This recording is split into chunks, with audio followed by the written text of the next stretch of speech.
Sebagai upaya mencegah penyakit rabies, belasan anjing milik warga dilakukan vaksinasi oleh tim dokter hewan Kota Palembang dan pemerintah Provinsi Sumatera Selatan yang tergabung dalam Persatuan Dokter Hewan Indonesia atau PDHI Sumatera Selatan.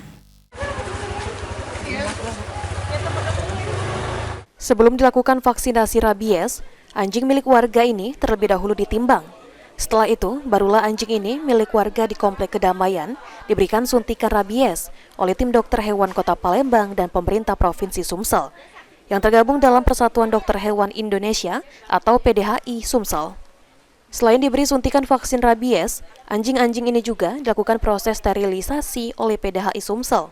Dr. Hewan Zafrizal, selaku Ketua PDHI Sumsel menjelaskan, jika penyakit rabies menjadi salah satu penyakit mematikan pada manusia yang disebabkan gigitan anjing, sehingga perlu dilakukan pencegahan dengan cara vaksinasi.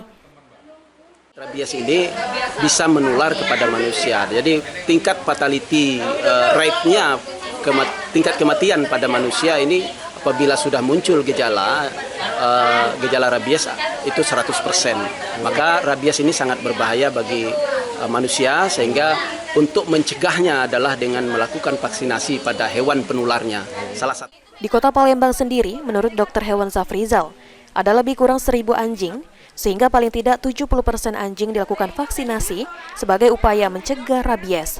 Firman Hidayat,